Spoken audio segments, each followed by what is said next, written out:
All right, welcome back to Buc What You Heard. My name is Gene. You can reach me at Buc What You Heard. You follow me, I will follow you back. We are joined, or I should say I'm joined by a special co-host, Evan Winter, Sports Illustrated. How you doing today? Dude, I'm good. Even better to be here. So thanks for having me on as always. Hey man, it's always fun to have you on, man. I mean you're a great wealth of knowledge, and I enjoy talking with you on social media.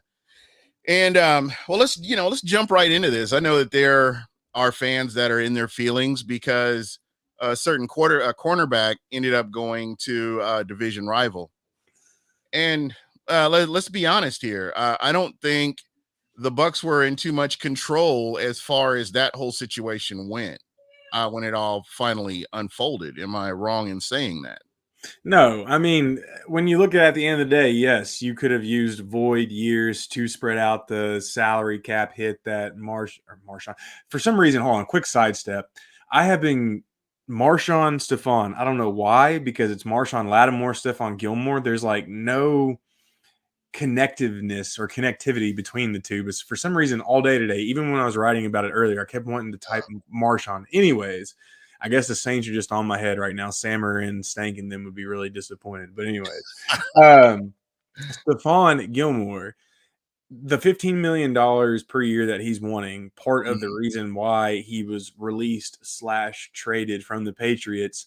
Tampa Bay could have floated that using voidable years, yes. Right. And at the end of the day, it cost the Panthers a 2023 sixth round draft pick to bring him in. Now, granted, they're probably going to sign him to a multi-year extension. So, that's a whole nother component that remains to be seen, but still should be factored into what happened today. Regardless, Tampa Bay, yeah, they could have met that price as well, obviously. I mean, who doesn't have a sixth round pick in 2023 right now? Right. However, when it comes to the structure of this team, and then when it comes to the contracts they have remaining in terms of Jamel Dean, Sean Murphy Bunting, even if you want to go as far as Mike Edwards, Antoine Winfield Jr., and then also to add in Carlton Davis and Jordan Whitehead being in contract years, the Bucks at the end of the day, there was only so much they could do, and they still, even though they're in win now mode, they still have to think about the future at least a little bit.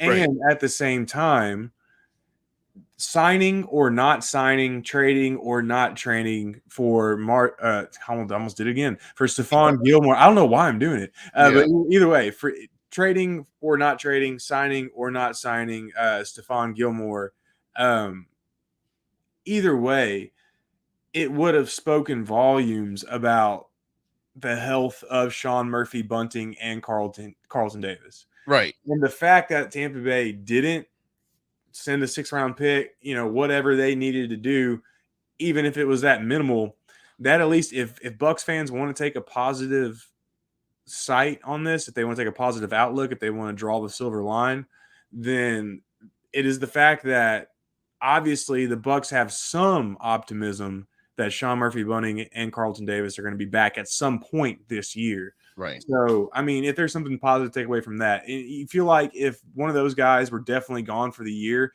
even both, then they would have made this move. But either way, at the end of the day, you're absolutely right. There wasn't too much they could control outside of what they could control, as much as that might not make sense. But either way, there were teams in better positions than they were, and Absolutely. the Panthers were definitely one of them. Yeah, absolutely. And I think when we put all this into perspective, the Bucks are 3-1, and the secondary has been banged up most of the year so far. And we can both agree on that. They haven't been Oh, for 100%. sure. Since And game one. yeah, and just looking at that and looking at how they've won games, and they've found ways to win games like this game in New England, which we'll get to here in a moment. It just gives me optimism, as to what they can do when you're getting these guys back. You've got guys that aren't normally getting reps, and Ross Cockrell, and who is our other cornerback? I can't pronounce his name. Pierre Desser, Yeah, D. Delaney, there's a couple yeah, of them. yeah, Desir. And so when you look at these guys, they're getting reps. They're getting important reps where they may be called upon again towards the end of the season or at some point to contribute to this team. So yeah, the Bucks are winning. The Bucks have one loss against a Rams team that I've said since the beginning. They are beatable, and the Arizona Cardinals kind of showed that. And again, we're early in the season. There's a lot that can happen, and when you get these guys healthy at the right time, they're just gonna get your starters healthy at the right time. It's only going to make this team better. And the way I'm seeing this is that these guys are getting reps against real time reps, and again, it's just going to help out. What are your thoughts? Well, for sure. And look at who the Bucks face in the first 3 weeks in terms of quarterbacks. Like, we all know good offenses can always take advantage of a good defense, no matter how good that defense is. But a good quarterback is always going to elevate the offense even past the point to where it is just on, like on a baseline level. So you look at Dak Prescott, Matt Ryan, Matthew Stafford right off the bat. Yeah, those dudes are going to make plays, even though the Cardinals, yes, they shut Stafford down last week, but obviously this is a week-to-week league. Those dudes are going to make plays. They're going to throw They're going to throw for a bunch of yards. They're going to throw for touchdowns. They're going to put up points because they're good quarterbacks. I mean, all three of them. Well, not so much Matt Ryan, but at least that. I mean, you can argue they're top 10 quarterbacks, but look what they did against Mac Jones last week, and in a stagnant Patriots offense, they held him to 17 points. And even though Mac Jones looked really good at times, they still held him to under 300 total yards. So I mean, it's all. I mean, an opponent has a lot to do with it at the end of the day.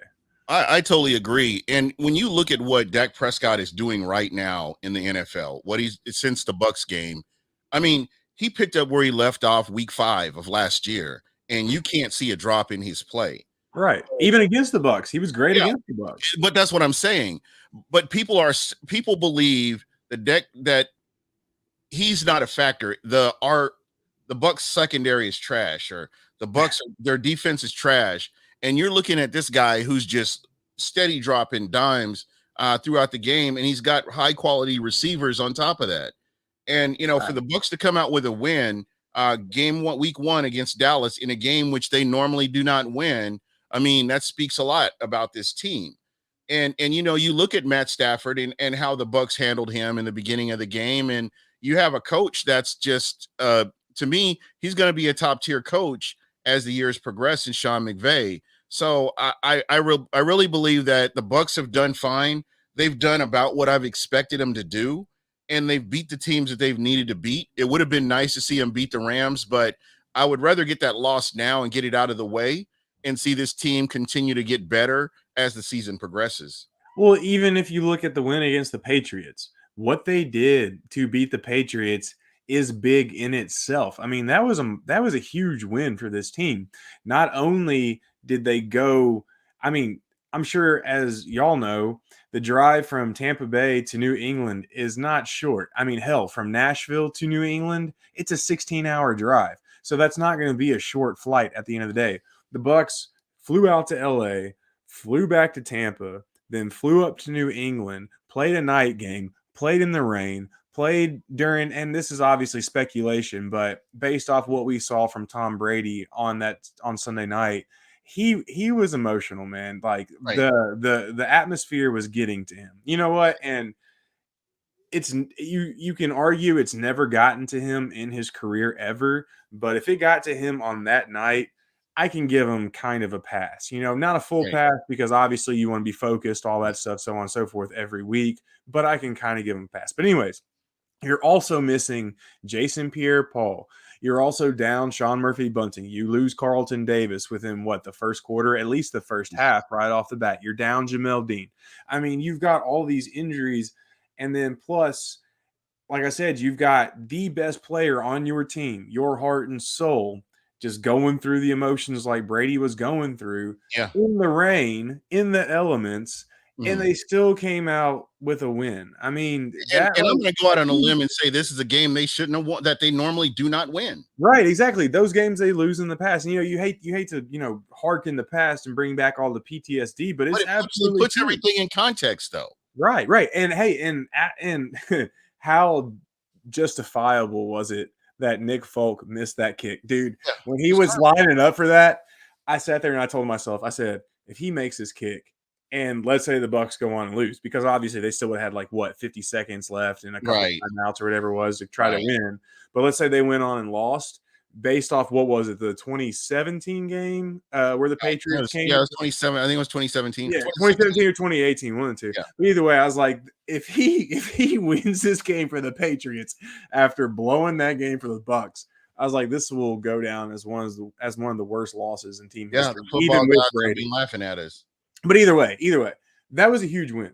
And now they're set up against the Dolphins, who cannot score points right now.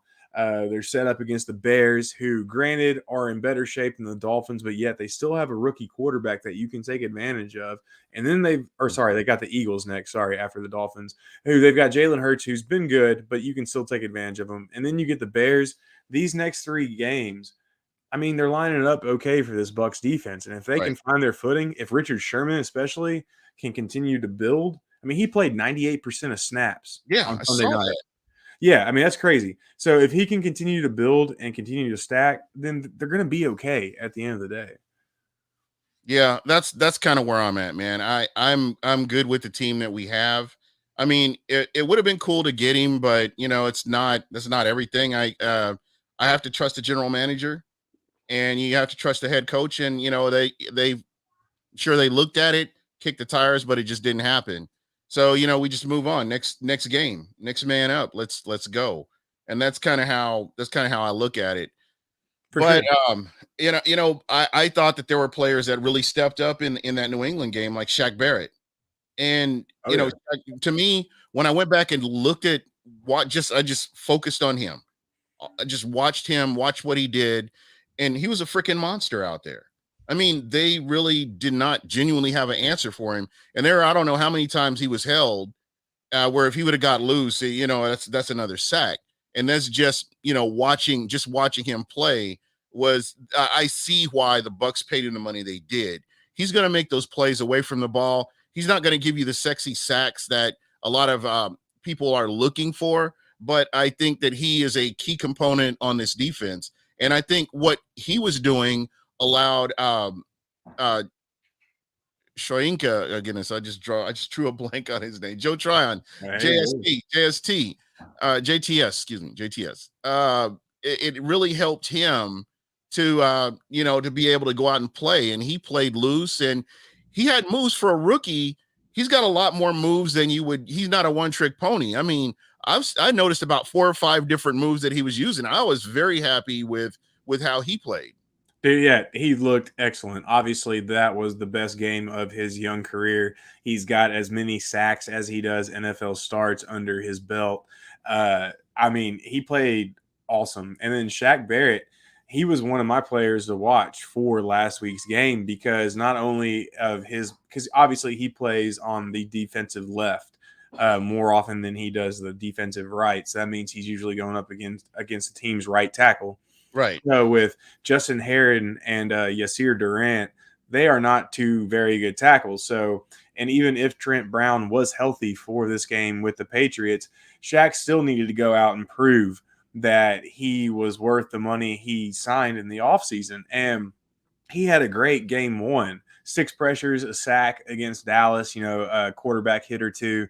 And then he kind of disappeared against Atlanta and the Rams, even though he had the interception against the Falcons, which was an awesome play and great awareness on his own part. Yeah. However, he absolutely wrecked it on Sunday night. And he even said today how good it felt that the Bucs got back to doing what they do in terms of pass rush during that game. Now, granted, the Patriots offensive line isn't the best, so they needed to eat. They should have ate on Sunday night, but they, just what I was saying earlier, they've got a great opportunity this week going against an even worse Miami offensive line. So, yeah, man. And I even wrote about it a couple days ago with Tryon. With Tryon Shoyinka in the lineup, this Bucs pass rush is in good hands, man. I mean, right now he's top 5, top 6, top 7 in all the major advanced statistics amongst all his draft mates. I mean, right now he's absolutely killing it, man. So it's exciting to see what's happening with the edges. And today, JPP was a limited participant in practice. So as of today, we're looking at this as in a vacuum. This is one of the few times we can look at something in a vacuum and it's okay. In terms of today, he is on track to play Sunday. So, with him back, who knows what can happen as well. So, I mean, I love that rotation. I love being oh, it's able to great. It's great. rotate him in and just let him play. Again, this is what I kind of expected from him. I didn't expect it this early in the season, but I figured about the middle part of the season towards the end, you would really get to see JTS out there rotating in with these guys and showing what he can do. I haven't heard a bad thing about him when it comes to camp or his practice or his work ethic. I'm just we're fortunate to have him. I think we're getting spoiled by some of these picks, like Tristan Wirfs last year on offense, and then you've got JTS this year on defense, and like you just hope that this continues to happen.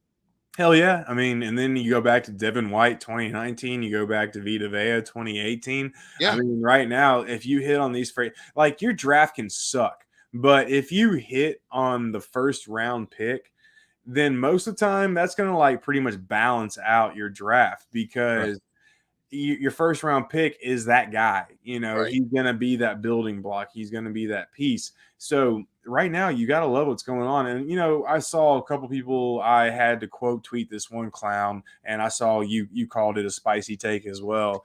But I had to quote tweet this one guy saying Jason Light needs to be fired after this year, or some stupid crap like that, Yeah, because his last few drafts have sucked and that we've only got one guy contributing out of this year's draft class, which is completely wrong because we've got Tryon Shoyinka, who going back to the first round pick, he's producing, he's doing well. So that's what you want more than anything.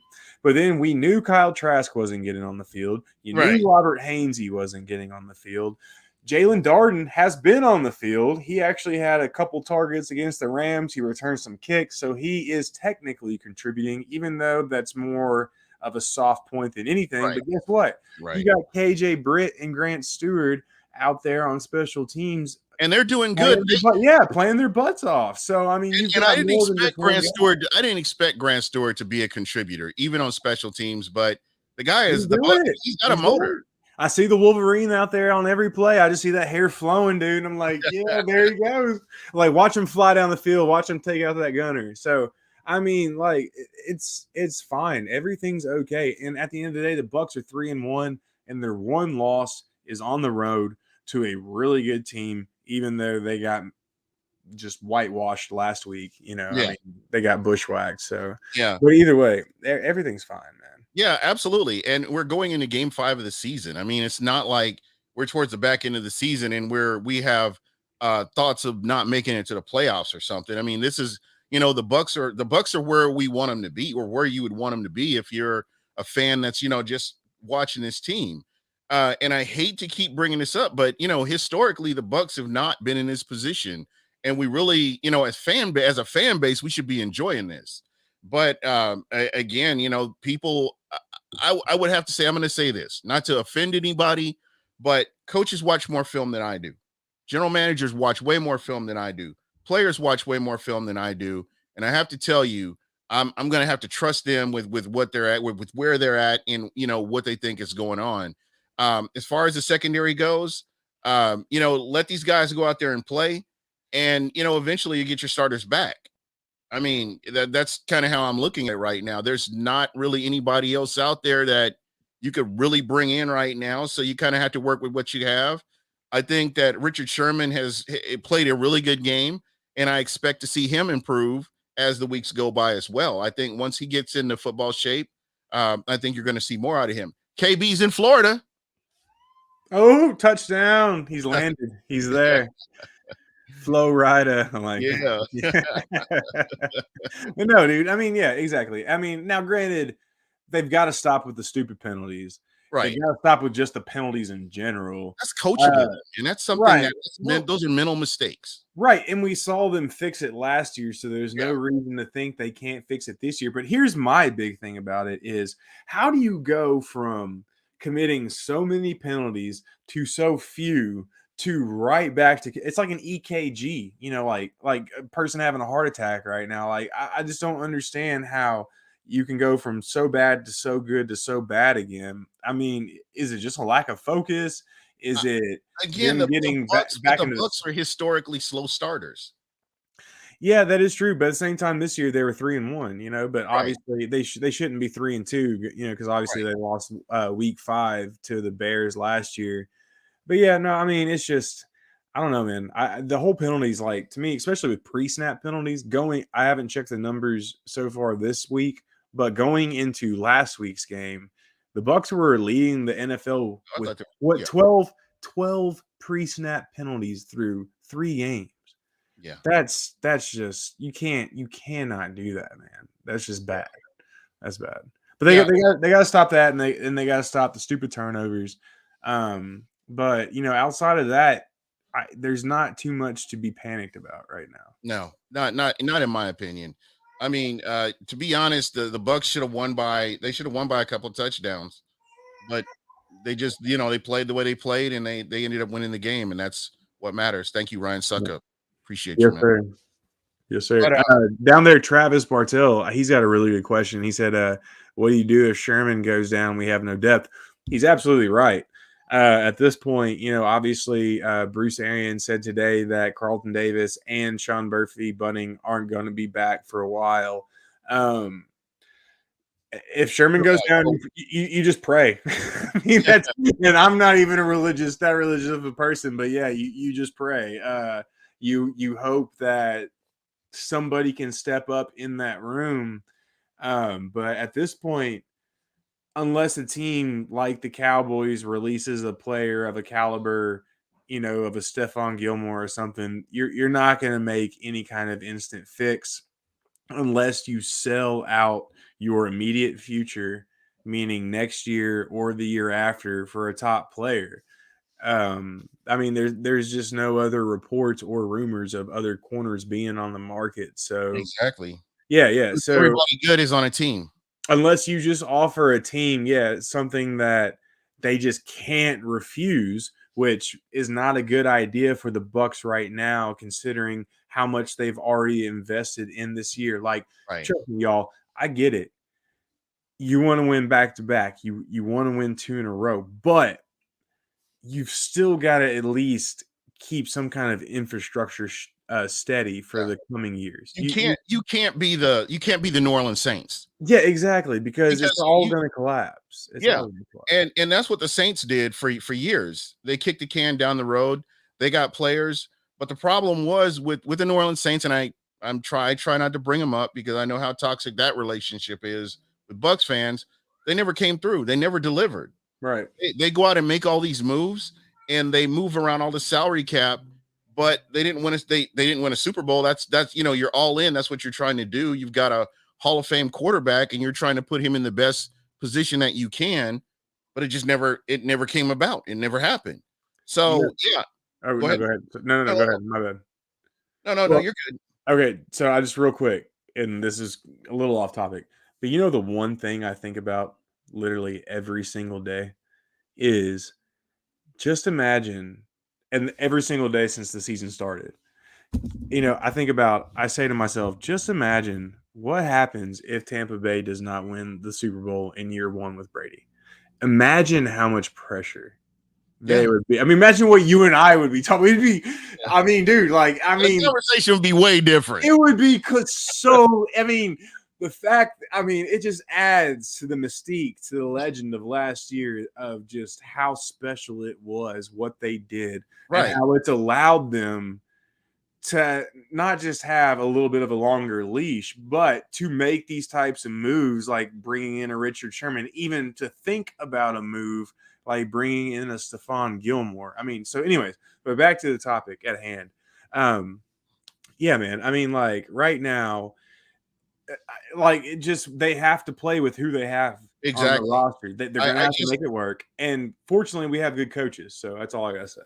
Yeah, again, this is one of those things. I think they can come together as a team. I mean, if you're getting more pressure on the quarterback from your defensive line, that's definitely going to help your secondary as well.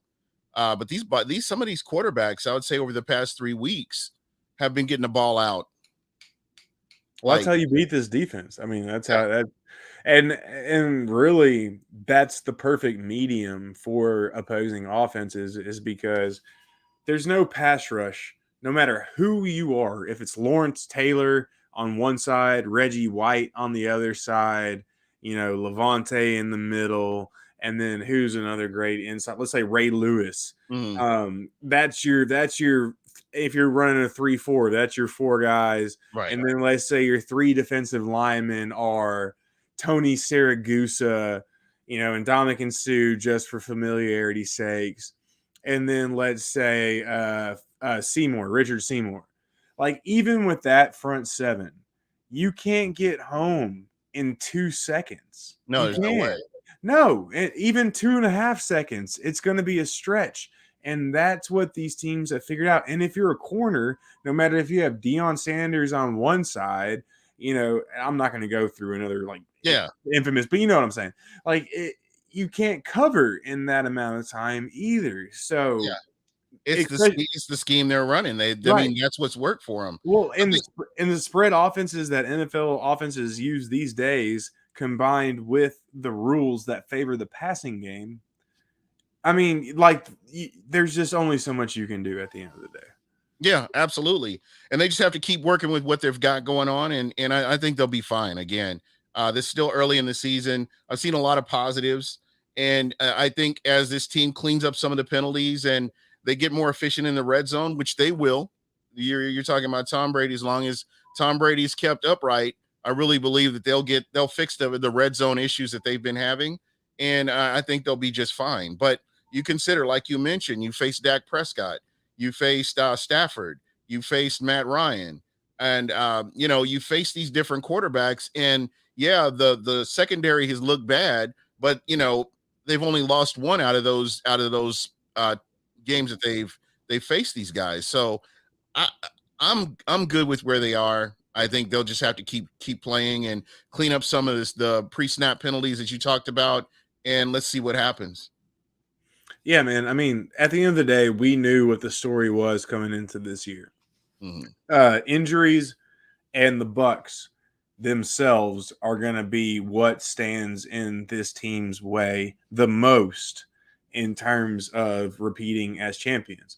And right now, we've seen it. Injuries and just them beating themselves is what has caused most of the stress so far this year. So now, granted, and you know me, man, I never like to pin anything. Wait a minute, is this really Christian McCaffrey? Say that again. Is this really Christian McCaffrey as watching it? No, it couldn't be. Nah. Either way, what's up, man? What's up, CMC? If it was, it'll be like, hey, call that number. We want to talk. Yeah, exactly right. Let's talk. I want to hear what you got to say. But either way, we knew what the story was coming into the year, that penalties or the Bucs themselves were going to be the biggest opponents or the biggest wall in between them and repeating as champions. And so far, we've seen that. We've seen injuries. And we've seen dumb mistakes, bad penalties, terrible turnovers be the difference in between winning these games comfortably and being the close shootouts that they've been. So they just got to get that fixed. And the good news is, outside the injuries, the penalties, the dumb mistakes, those are things they can fix. So, yeah, you just got to keep your fingers crossed and hope that the team starts getting healthier at some point. Yeah. And, we kind of touched a little bit on Shaq Barrett. I wanted to talk a little bit about OJ Howard, because I know a lot of people are just like going nuts about OJ Howard and his lack of production. But I don't know. Have you ever had an Achilles injury? No, but I've had an ACL injury. So, yeah. I know how the ligament tendons things go. Yeah. And, I've had ligament damage on my hand. And it's not easy to heal from that. It's not something that you got to be like Superman and come back from that stuff. I really do believe that the Bucs have not been targeting OJ Howard, to be honest. And I think that plays a factor into his productivity. I think they've been kind of working with Cameron Braid a little bit more. And since Gronk has been hurt, they've had OJ in more of a blocking capacity. I was going to get your thoughts on that. Yeah, no, man. I mean, so coming into the Patriots game before OJ played, I think it was like 51 snaps. He actually out-snapped Cameron Brate. I can't remember the exact percentage off the top of my head, but he played the most snaps out of all the Bucs tight ends. Obviously, that had everything to do with Rob Gronkowski's injury, his Mhm. cracked ribs. That's going to keep him out for a little while. But either way, coming into the game against the Patriots, OJ only played on average 15% of snaps through 3 games. I Right. think like his highest snap count was like 21% or something, or 30% against the Rams. And that's also because Rob Gronkowski went out of the game because he got hit by Terrell Lewis on that big hit.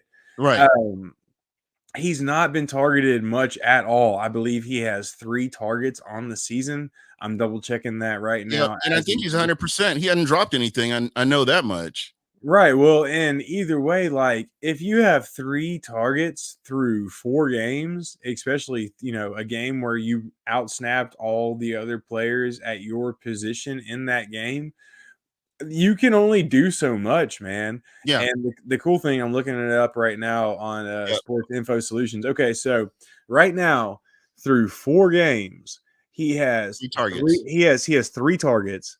2 of those were catchable balls. Mhm. So, and he caught both of them for Right. 32 yards. He had 21 air yards. So 21 out of the 32. So I mean that's average of 10 air yards per pass. So he's getting targeted deep. 11 yards after the catch, which shows a pretty decent amount of run after the catch ability.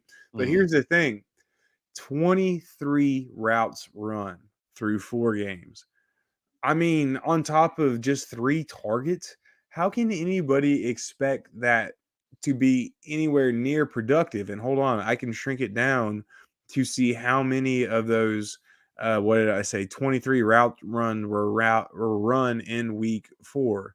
Hold on. Before, Okay, let's see. so 12 of his 23 routes run on the season were run last week against the Patriots when Gronkowski was out. So over half of his routes ran so far this year were ran last week. And he only had 1 target. 1 target out of 12. You're getting targeted less than 10% of your routes. You can't blame anybody if they're not Yeah. producing based off those numbers, man. It's just Yeah. that's And, logic. and I think that's by design too, to be Yeah, honest. I think it is as well. I think You it is know, as and well. and I think they're just trying to ease him back into the system.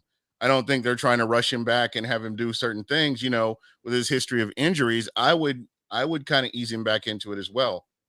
If you're only running 12 routes on 51 snaps, I mean, that tells you right there. Yes, he's being used more as a blocker. He's filling that Rob Gronkowski role because Yeah. we all know how good of a run blocker Gronkowski is. And we know Cameron Brate isn't that good. Love Cameron Brate, but he's not that great at run blocking.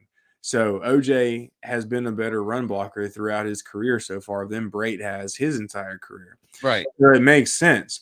So, but at the same time, and also here's something else to think is last week's usage. The Patriots weren't that great coming into the game in terms of run defense. So it would make sense for the Bucs to go 2 tight ends and try to run the ball. And Right. obviously we saw Leonard Fournette get 20 carries last week. So I mean, that right there told you that going into the game, the Bucs have a focus on running the ball, which also played into that. So Right. there are just so many different factors that have gone into OJ's season so far. And like you said, we're 4 games into a season where he tore his Achilles in game 4 last year. So there is still so much, there's still such a story to be told in terms of OJ Howard this year. Like Yeah. it won't surprise me if he starts making a big impact, after the bye week. Yeah. I could see that. Just getting him into football shape. I don't know Right. if you remember when Gronk showed up. He Dude, oh my finally, God, it was terrible. It was yeah. so bad. And he just wasn't in football shape. But once he got into football shape, you saw a totally different player. Right. 100%. Antonio Brown was the same way. Once he got into football shape, you saw a totally different player. Richard Again, Sherman's going to be the same way. I mean, yeah, yeah. it doesn't matter who your favorite player is. Eventually, they're going to get touches, and you're going to get to see them in the game. I think what Leonard Fournette did in that game against the Patriots. I think this is starting. The starting position is his to lose. What do you think about that? Yeah, so I'm really interested to see how the Bucks do the running back position moving forward. I do totally agree and get why Fournette would be the starter from here on Right. out. But the Rams game, Giovanni Bernard, he outsnapped Fournette and Rojo Right. by a rather large amount. I think he had like But 20 I more think he's snaps. a lot more versatile. He's more versatile than both of them, where he can pick up blocks. Right. He can run routes, and he can run the ball. So yeah, I could see why you would utilize him a lot more than the other two. Where you Yeah. have a lot of abilities. I mean, you still, regardless of what you say about Leonard Fournette and what he did in the playoffs, I mean, you can't 100% depend on him to catch that ball out of the backfield every time. Right. You can't depend on him to pick up that block every time. Whereas Giovanni Bernard, that's been his calling card throughout his career in Cincinnati, was being able to pick up those blocks, being able to, protect the quarterback when he needs to, catch the ball in the backfield and yards after catch. So I think that, it's logical that you have him back out there. Do we have a update on when we may see him back? So he was a limited participant in practice today, but at the same time, if I remember correctly, he was a limited participant in 1 or 2 practices last week. Mhm. So as long as you're limited, usually you're on track to play, but there's still a chance you can't play. So it's definitely going to be something to continue to monitor throughout the week. But yeah, man, you're absolutely right. Like what he can do in the passing game. I mean, if you compare the 3 running backs, Giovanni, Leonard, and then Rojo, Brady is more apt to go with a back like Bernard. Right. So, and it's funny because I asked Bruce Arians after the Falcons game when Rojo blew that pass protection on 2nd and 20. I asked him, I said, hey, so, and I'm paraphrasing, but I said, do you think you're going to start playing Gio in those obvious situations like a 2nd and 20 or even a first, let's say you get a holding penalty on first down and it's 1st and 20. I was like, are y'all going to start playing him on those downs more often? And he said, not really. But then lo and behold, Giovanni's in there on 2nd and 20 the next week, and he catches a 40-yard screen pass. So I think they're starting to catch on that that's what they need to do. But at the same time, he's an older back. Even though he's been more of a backup, more second fiddle in his career, he's still got limited touches. But we know how bad running backs get the wear and tear throughout their career. I mean, Look now, at Saquon Barkley. Yeah, right, exactly. Based off what you're saying, though, right now, if you put a gun to my head and I said who has more snaps against the Dolphins, I'm going to say Leonard Fournette. But as the weeks continue, it won't surprise me if Gio ends up becoming the guy in this offense. Ronald Jones, as much as we love him, I know you're the president, I'm the vice president of the fan club. This coaching staff does not love him. No, and he's not doing himself any favors. Right, true. But at the same time, God, dude, they're only giving him 10 snaps a game right now, and that's just I hate to see it. I hate to see it end this way. Yeah, he's going to be on another team. I just hope it's not an NFC South team, but he's going to be on another team where they will use him just as a pure back, where he doesn't have to pick up blocks or anything. He's not in an intricate offense like he is here. He'll be in a offense where it will play to his strengths, and he'll just be able to run the ball. And there are teams like that in the NFL. So somebody's going to pick him up, and he's going to be starting somewhere. I just hope and pray it's not in the NFC South. Cody G of the Buccateers podcast, we were chatting the other day, and he actually brought up a good point. He said the 49ers. I could see it. Dude, that makes zone team. Rojo loves zone running. It makes I was even thinking the Titans. Titans could ability. They still got Henry under contract next year. Yeah. What about you could replace? I mean, is he an upgrade over McMuffin or McMuffin?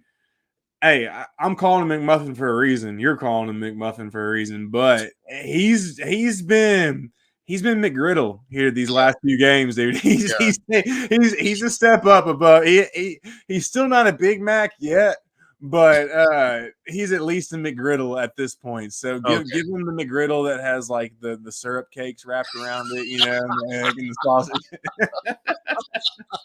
But he's been okay. He's been okay. It's crazy how the NFL works, and it's so crazy. when he was drafted, there were people that were saying, "Oh, he's gonna replace Doug Martin. He's gonna take Doug Martin's job and all this other stuff."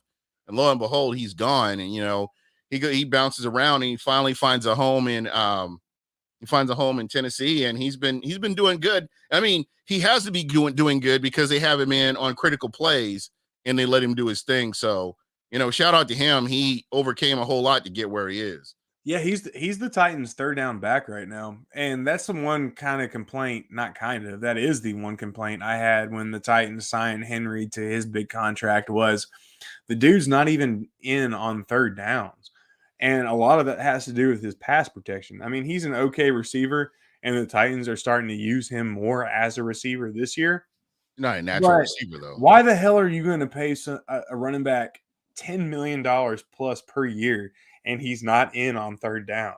Like, to me, that just makes zero sense. But either way, that's a whole nother topic for another day. But yeah, man, McGriddle, I'll call him McGriddle. I mean, okay. I still totally understand if you want to call him McMuffin. Totally, because I'll never forget the Hard Knocks scene with him and Jason Light in the office. But anyway, he's been okay for the Titans. I'll give him, I give respect when it's due, and even if I don't like it, he's been pretty good. And watching that Titans game, I actually enjoyed how they brought him in and how they used him. Yeah, they use him in the screen on third down. Yeah.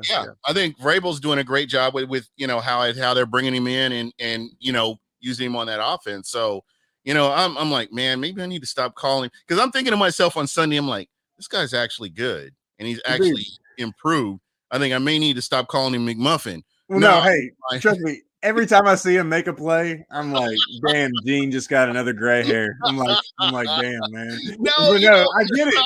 I like seriously, when I see him like one of the first plays in that Titans game, they faced a 3rd and 21, and they ran a screen, and McGriddle got the first down. I mean, like, it was a legit play, and I'm sitting here thinking the entire time, like you just said, it's so crazy how the NFL works out with players in their careers. I'm sitting here thinking, like, I remember when he didn't even want to be on the practice squad. He's like, nah, dude, I'm good. And it's just like, how does that decision making lead to this production? I think it was him getting humbled. I think when he went to San Francisco, because he thought he was going to show the Bucs, he was going to show the Bucs what they lost out on, and it didn't work out like that.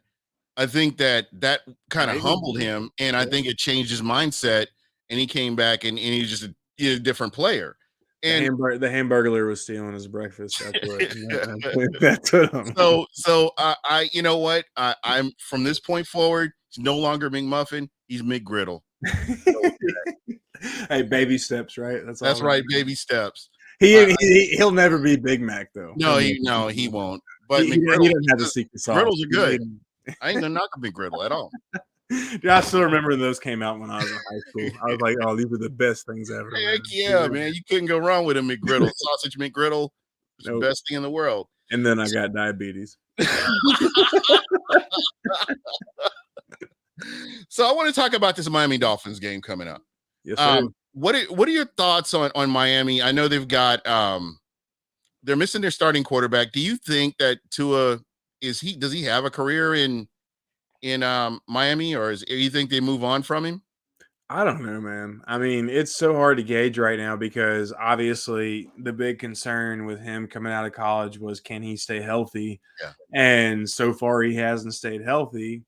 But at the same time, the Dolphins are obviously a better team when he is in the game. Absolutely.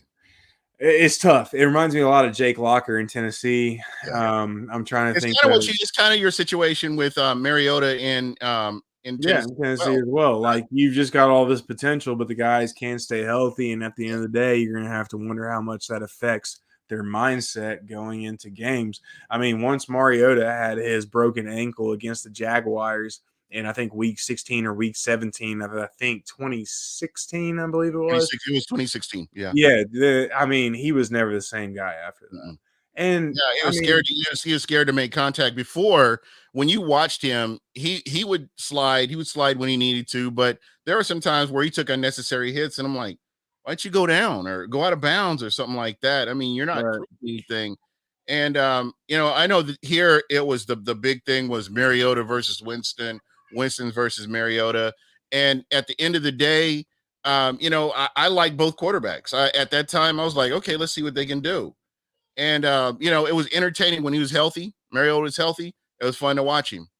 But it was just my concern was, can this guy stay healthy? We saw what happened with him in when he was at Oregon, and then coming into the NFL, and you're getting hit by some huge people. It's just a totally different story. So, kind of getting back to Tua, I think they messed him up.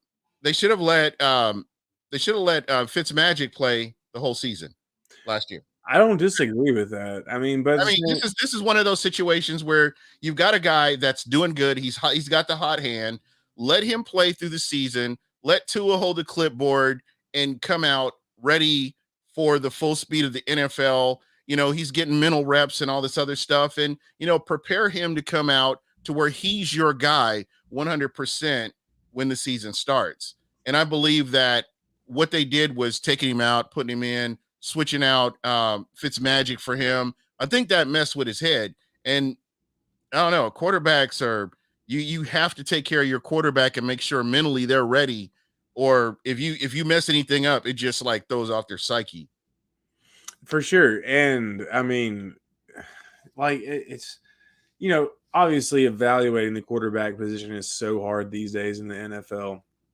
And I mean, when it comes to what Tua can do, yeah, they've kind of held him back. And I love what T. Smitty's saying in the comments about how the media bangs on the Dolphins for passing on Herbert, but Washington should be taking heat for passing on him as well.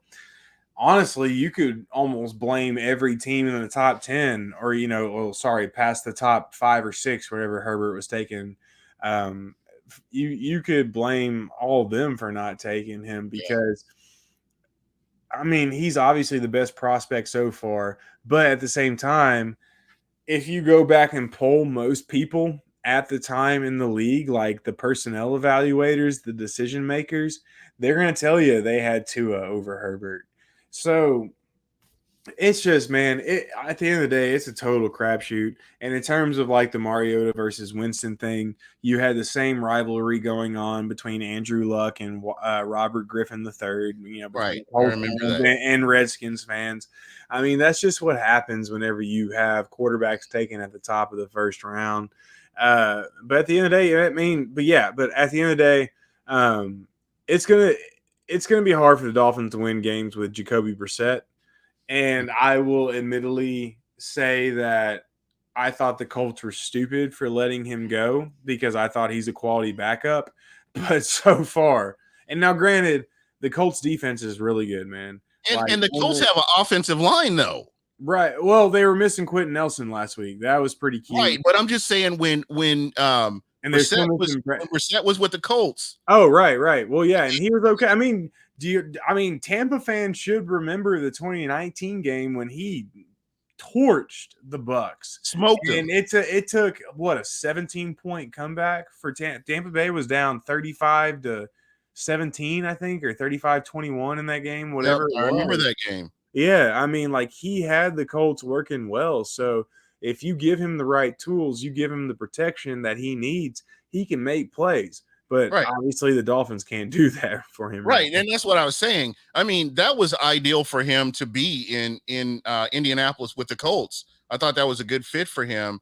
Whereas here, I'm still not 100% sold on Miami's offensive line. And they're going to get tested this weekend. It's a bad unit, man. Like the Bucs pass rush should get right back to business this week for sure. Yeah, so just kind of looking at that, I mean, when you look at Brissett, I mean, and then on the flip side of that, you look at the defensive side of the ball. Oh, I like their secondary. I do like Miami's secondary a lot. I think they have some good players, and there's a few players on their defensive line that are decent. But again, I think that Tampa should have a good game. This should be a good game for Leonard Fournette. I think this should be a good game for either Chris Godwin, if not Chris Godwin, Mike Evans. Well, I think one of them should have a good game. especially if Byron Jones doesn't play. That's one injury to definitely monitor. The reports came out today, and Byron Jones missed practice. He's their number 2 corner right now. Yep. Obviously, you've got Xavier Howard, who's going to lock down whoever he's on. Mhm. But at the same time, if Byron Jones does miss this game, that's going to put that secondary in a pretty bad spot. And then, yeah, you've got a lack of a pass rush in terms of the Dolphins front. Christian Wilkins is a really good player, but at the Yeah. same time, he can't carry that front like most No. players can, like a Vita Vea, like an Ndamukong Suh, so on and Yeah. so forth.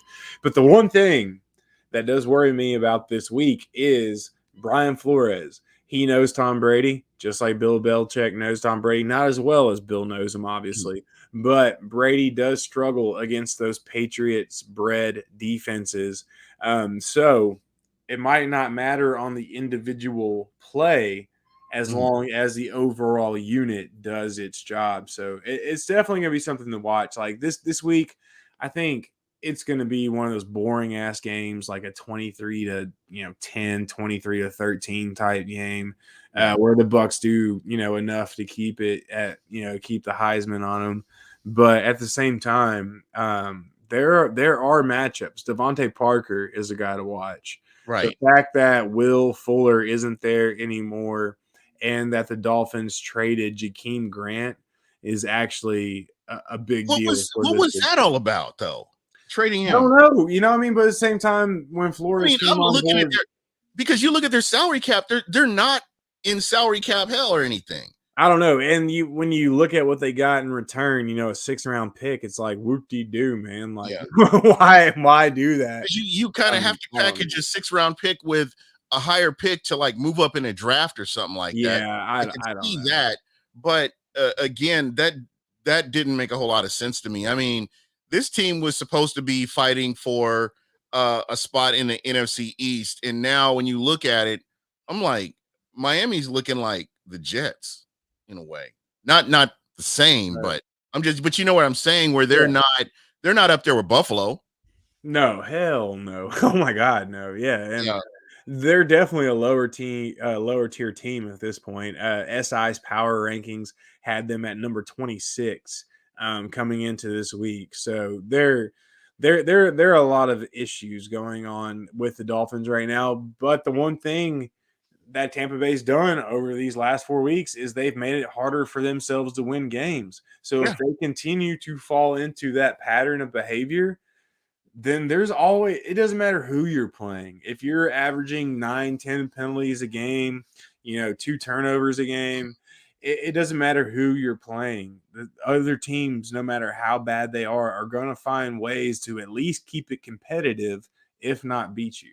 Yeah, the one thing that I found, especially with the Buccaneers, like last year, they had these defining games, like that game against the Bears that they should have won, and the Bucks didn't win that game. Brady got in everybody's ass. They started to turn the corner with the penalties. They kind of cut down on the stupid mistakes, but they still weren't 100% where they needed to be. And then it seemed like after the buys where they kind of picked up and they continue to get better.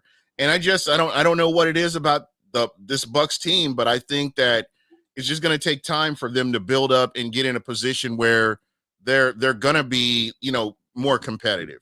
I think Well, you're going to continue to see some of those mistakes until there's that defining game where they all come together and put it all together and start moving that way.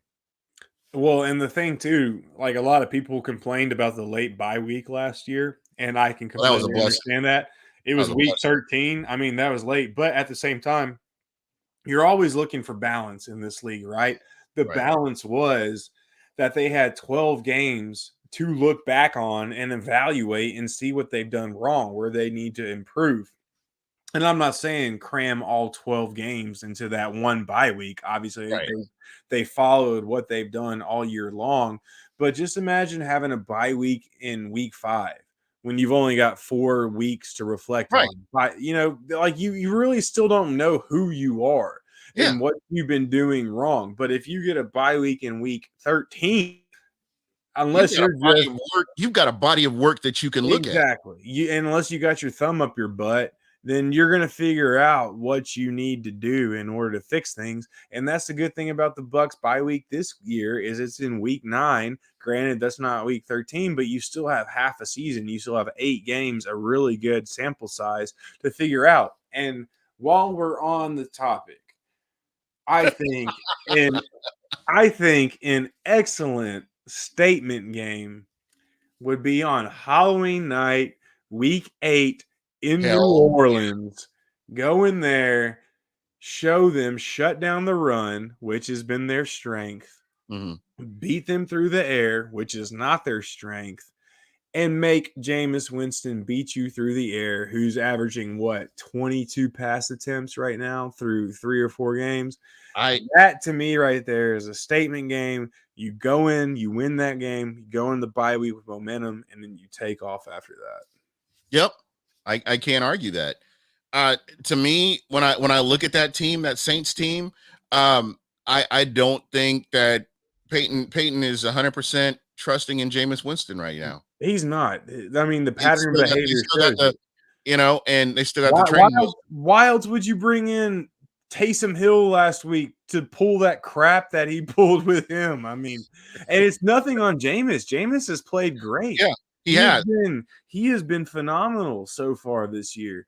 And he hasn't made the mistakes he's made in the past. Right, but at the same time, but he has reverted back at times. But go ahead. But and also at the same time, though, he hasn't given the leash. He hasn't been allowed to make those mistakes. Right. Like, we haven't seen Jameis Winston in 2021 drop back 40 times. We don't know. We've only seen him drop back, 25 times at most? Right. So, I mean, and at the end of the day, giving him limited opportunities might be the solution to solve the turnovers, but how are you going to stack up against a team like the Bucs who can shut down the run no matter who's running the ball? Like, literally, no matter who's running the ball. And if they put the game in Jameis's hands, then it's a coin flip when it comes to how that's going to play out. Yeah, it really is. So I guess we'll just kind of have to wait and see. That's your statement game. That's kind of where I was looking to really. That's going to be the next measuring stick to see where the Tampa Bay Buccaneers are facing them. I think the Panthers is going to be a very interesting game. Yeah. Oh, hell yeah. I love what Matt Rule has been doing. I've been saying this, since he came in. I said that he will be successful if he can get all of his players to buy in. He's not a guy that goes out into free agency a whole lot. He's very limited on how he does that. And I would say the majority of his team is organic guys that he's just kind of put together that buy into what he's trying to do.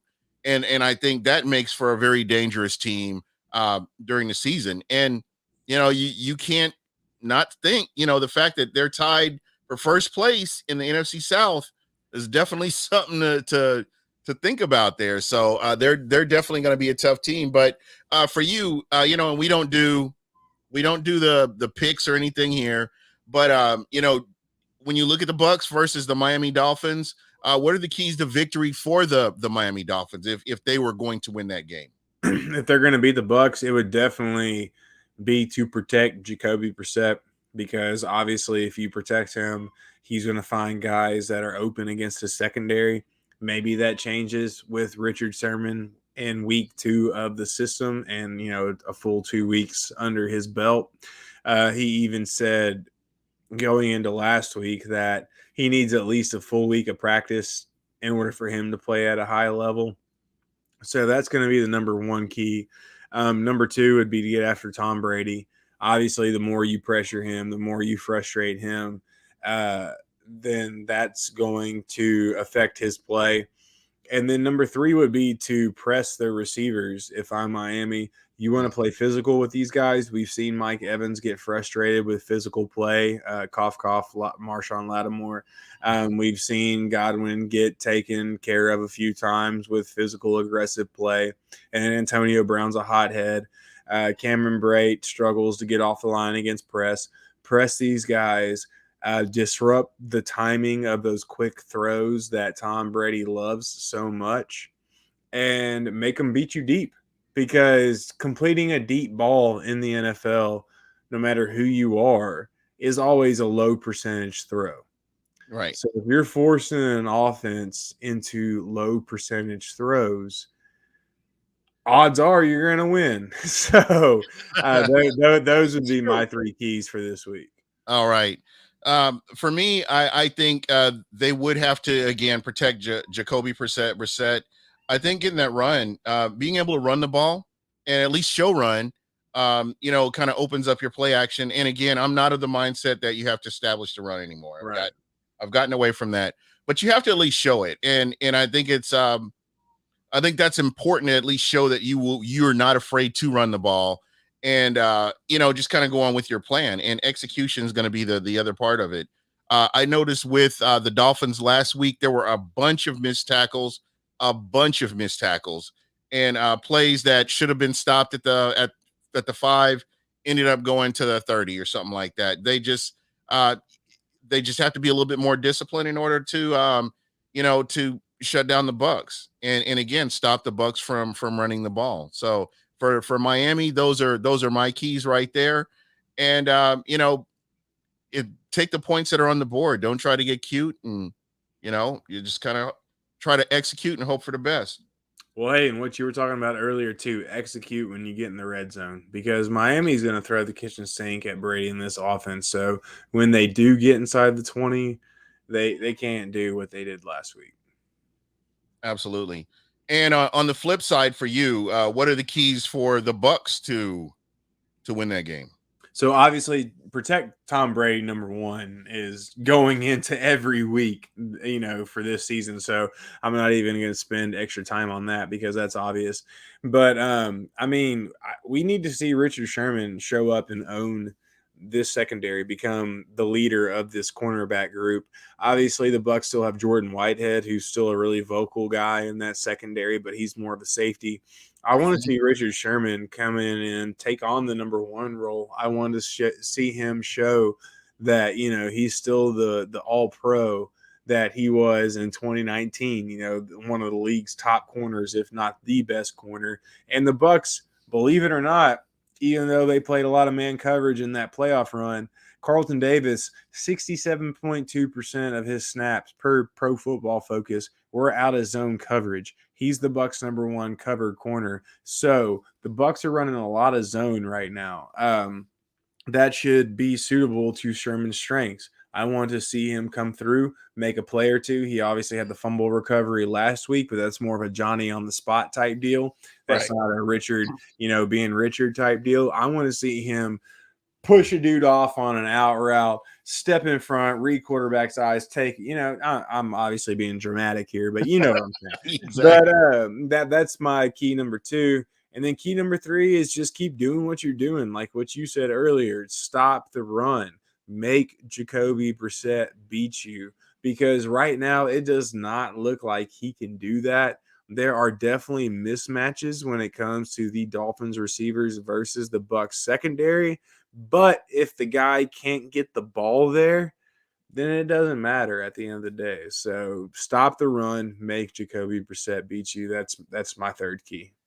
All right. For me, it's going to be scoring in the red zone. It has to be. Oh yeah, No more, no, don't get threes, get sevens, and get touchdowns. That's what you want. Number one. I think execution is very important on both sides of the ball. I like what this team when this team can execute. I don't think there's a team in the NFL that can beat the Buccaneers when they execute the way we know they can. It's right. just they have to get there and do that. And lastly, the backbreaking penalties at the wrong time. I mean, I get penalties are part of the game. And as much as referees disgust me, there were plays where there were penalties and penalties got called and it was a legit penalty or whatever. But at the end of the day, these are things that are hurting your team and these are mental mistakes that they have to get cleaned up. And if the Bucks are going to make a run for the Super Bowl, they have to get this cleaned up. Now is the time. You've had 4 games to work on some of these things. These should be second nature to you to go out there and play to your ability. You should be, just getting yourself in a position where that happens. I understand, like I said, penalties happen, heat of the game, whatever. Or you've got these horrible referees that have gotten worse as years have gone on, which I'll get into that here in a little bit. But at the end of the day, you still got to go out and execute because the mistakes you made hurts the team as a whole. So for me, that's one of the big ones. The biggest factor to me is cutting down on those mental mistakes and just let's bring this game home. I mean, it's just that important. Yeah, man. I mean, this week's a must win. Now, granted, I'm not saying must win as it's going to affect the playoff, scenario or anything like that. But you're obviously playing a lesser team, so go out there and kick their ass, get it done. I mean, yeah, you got to win this game this week. All right. So, real quick, I want to kind of go over kind of get your thoughts on some of the scores or who do you think is going to win? Um, and I was kind of going to go through the schedule for this week, and I'm going to start out with the Thursday night game, LA versus Seattle. That's a division game. Who do you Ooh. like? How they landed that on Thursday night is still a mystery to me. But Yeah, right you now, know what? And then let me say this real quick. I'm going to preface this by saying I hate Thursday night football. I think it's a joke.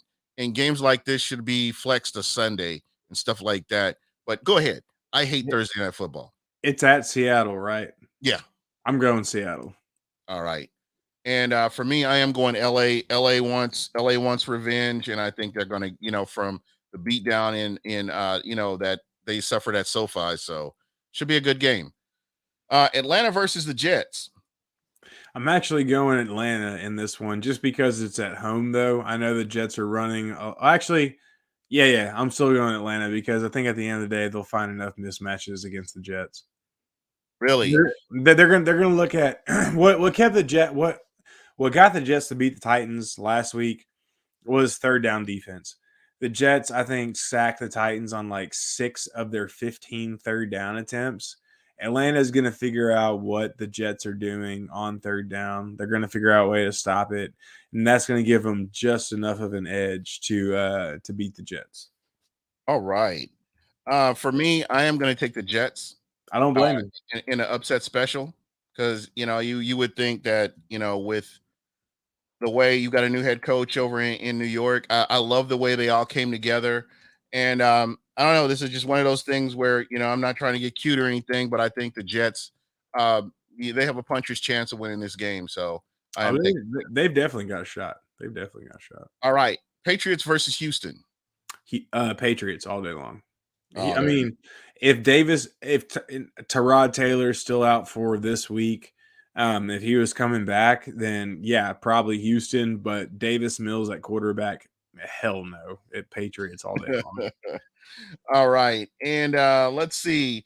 New Orleans versus Washington. It's a tough one, man. I'm gonna go Washington. I'm gonna go Washington. Nice. I'm going New Orleans because every time I pick New Orleans, they lose. There you go. I like it. I like it. Oh yeah, I'm going Saints. Who that? Okay, Detroit versus Minnesota. Division. I love these division games. Tis the season, so to speak. Right, division games are always tough. You never want to just assume anything, but You kind of have to flip a coin, man, on these division games because they know each other. You play each other twice a week or twice a year, twice a week, Jesus. Twice a year, and it's fun, man. These are the games where like everybody last week, even I picked Arizona to win last week because I was mad with the Rams, and I felt like right. if Kyler Murray does his thing, that kind of thing. But who knows? It may be a different story next time they meet. So yeah, it's just kind of hard. You're kind of flipping a coin, especially if it's a really heated rivalry. You're really flipping a coin. I think Minnesota is such a better coached team than the Lions, so I'm going Minnesota. All right, so you got Minnesota.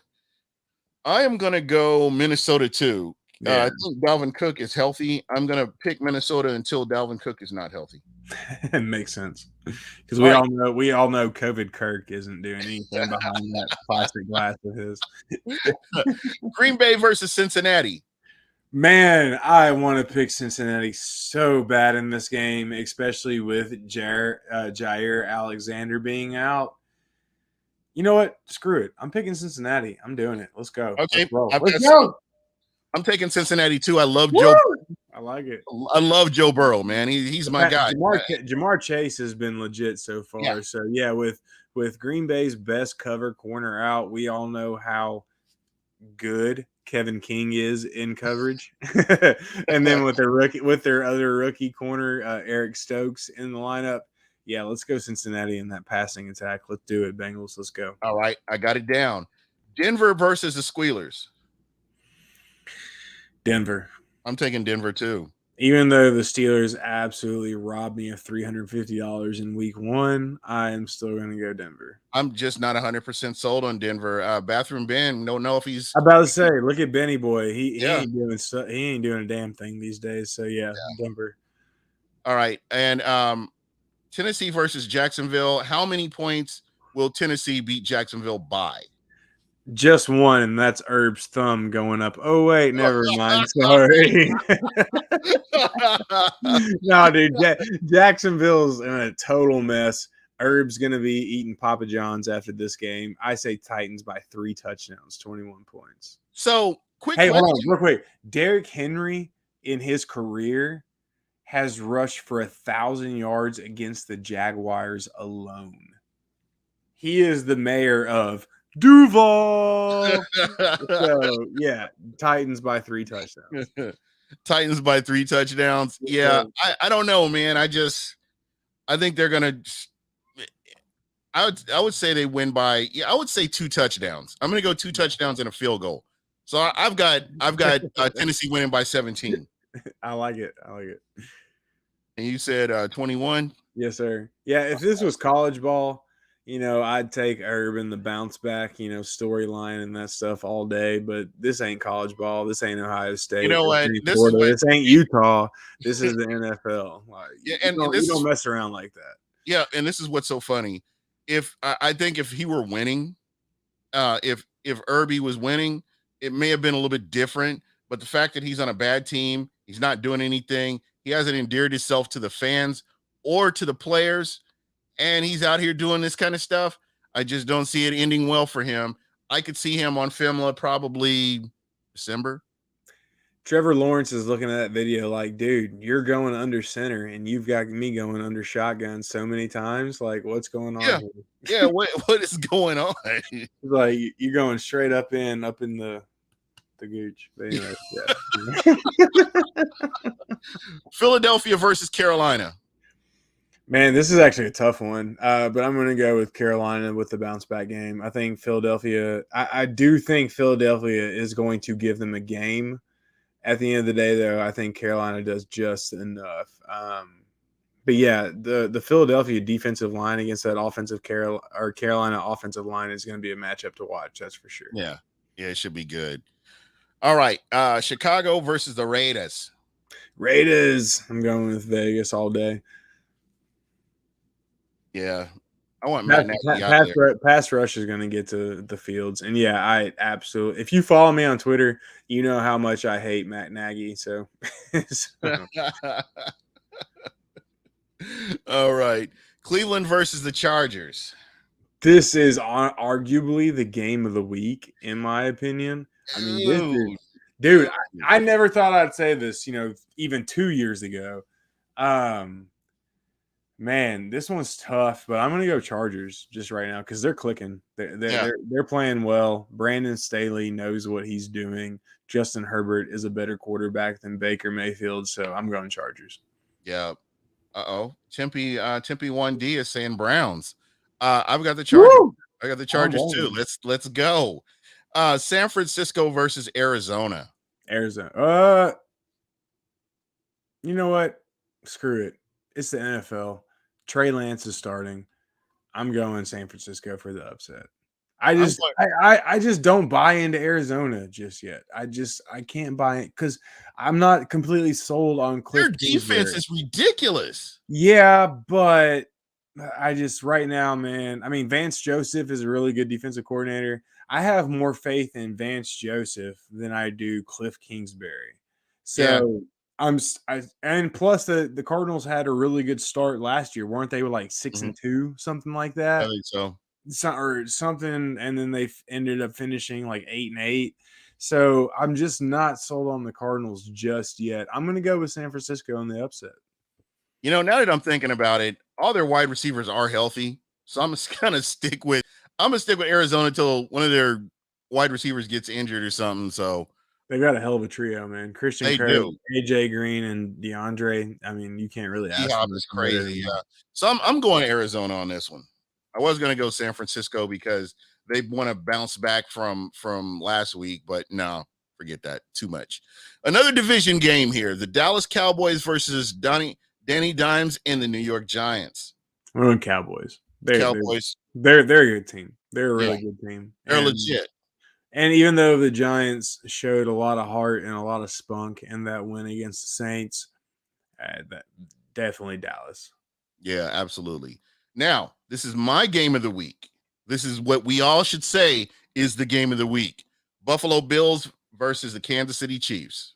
Yeah, I'm an idiot for calling the Chargers and the Browns after you say that the game of the week, but this is definitely that was definitely number two. I thought that was I thought that was next week for some reason, but I think that's Titans and Bills next week that I'm Yeah, thinking. Titans and Bills is next Yeah, week, bro. okay, then yeah. So that, but either way, damn, talk about a slugfest. I'm going Bills, man. I just, even though Josh Allen hasn't been his best self over he's been inconsistent. I mean, he's been good, but he's also been inconsistent. Right. I'm gonna say the Bills just because I don't trust that Chiefs defense right now. I don't. Yeah, I'm going Bills, and this is going to be the Bills statement game right here. And the reason I say that is because the Bills should have been playing the Bucs in the Super Bowl. Didn't happen. I know the Bills are salty about it. I'm Bills glad it didn't happen, to be honest. Yeah, you're onto something there. Yeah, and honestly, the Bills Mafia is salty. We're all salty about that, but it is what it is. I believe that the Bills come in, and I believe the Bills win by 2 touchdowns. I like it. All right. And then the last game, last but not least, Indianapolis Colts versus the Ravens. So Carson Wentz, aka Tommy Pickles, and I'm totally stealing that from the Finsider podcast. I mean, dude, when you throw in the sprained ankles with Tommy Pickles, pigeon toeing. I mean, dude, when I heard that on Pickles. just to give proper credit, that was on the Finsider podcast, which is SB Nation's Miami Dolphins website podcast. So be sure to check them out. Excellent stuff. Dude, I lost it. Like I had to pull over for a second when they called him Tommy Pickles. Oh, Tommy Pickles. Yeah, I don't see how Tommy Pickles is gonna overcome Angelica and the Ravens defense. Lamar Jackson's gonna tear up that Colts offense. Yeah, shred. I'm going Ravens all day. Okay, I'm going Ravens too. Well, that's not bad, man. I think we got the picks in here. I didn't think Tommy Pickles would be relevant since like 1998. So, like, just to hear that. You got to bring these things back into style, man. That's what makes it so great. Oh, you can do that kind of thing, right? Yes, sir. 100%. All right. Well, Evan, man, this has been fun. KB, I hope, KB, if you're listening, make sure you go where I told you to go to get the Cuban sandwich. I keep hearing about Wrights. Hold on, did you tell me to go to La Segunda? No, I did not. No, where did you tell me to go? West Cuban sandwich or the West Tampa sandwich shop? Yep, you got it. Nice, there you go. Hey, that's just as good. Yeah, so either one, you're good to go. Yeah, bro, that is Tampa. I mean, as a little kid, when you have visions of certain things like Ybor City or right where they back over there where they play dominoes, seeing chickens walking across the road. No, yeah, because I can't leave out chickens when you mention and the way that store is, it's Tampa. It's kind of like Bricado's. When you go to Bricado's and you think about some of the spots around Tampa and how they used to be, I know a lot of stuff has been modernized now, but it's one of those things. It's like, wow, that's Tampa from when I was a little kid.